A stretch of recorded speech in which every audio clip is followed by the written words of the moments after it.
குஜராத்திற்காக தமிழ்நாடு கொள்ளையடிக்கப்படுகிறது. நீதிமன்றம் அதிரடி.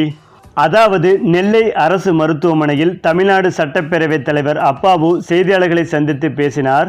அப்போது அவரிடம் ஒடிசா மாநிலம் பூரி ஜெகநாதர் கோயில் சாவி தமிழ்நாட்டில் இருப்பதாக பிரதமர் தேர்தல் பரப்புரையின் போது பேசிய விவகாரம் தொடர்பாக கேள்வி எழுப்பப்பட்டது. அதற்கு பதிலளித்த அவர், பிரதமர் மோடி அப்படி பேசியிருக்க வேண்டாம். தமிழ்நாடோ தமிழ்நாட்டு மக்களோ வேறு இடங்களிலிருந்து கொள்ளையடிக்க வேண்டும் என்றோ கொள்ளையடித்து கொண்டு வர வேண்டும் என்று அதை பாதுகாக்கின்ற அரசாகவோ தமிழ்நாடு இல்லை. குறிப்பாக தமிழகத்தில் உள்ள தொழில்கள் முதலீடுகள் தான் கொள்ளையடிக்கப்பட்டுதான் குஜராத்திற்கு கொண்டு செல்லப்பட்டு இருக்கின்றது.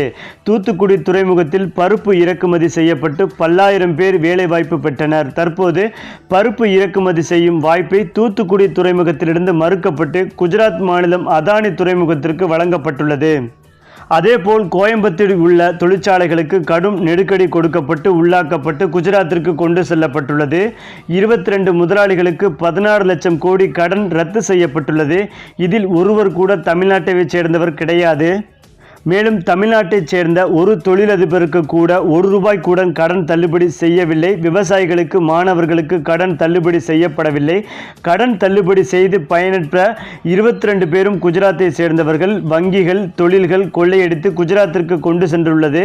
தமிழ்நாட்டு மக்கள் படிப்பில் சிறந்தவர்கள். சமூக நீதியில் சிறப்பான அரசு நடைபெற்று கொண்டிருக்கிறது என்று கூறினார் அப்பாவு. மேலும் இது குறித்து அப்பாவு வழக்கு தொடரப் போவதாகவும் தகவல்கள் வெளியாகி வருகிறது. அப்படி தொடர்ந்தால் நீதிமன்றமே இந்த சம்பவத்தில் நேரடியாக தலையிட்டு உரிய நீதியை தமிழகத்திற்கு வழங்க வேண்டும் என்று எதிர்பார்க்கப்பட்டு வருகிறது.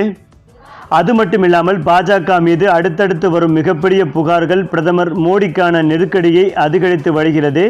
இந்த தகவல் ஒட்டுமொத்த பாஜகவினரையும் பதட்டமடைய வைத்து வருகிறது.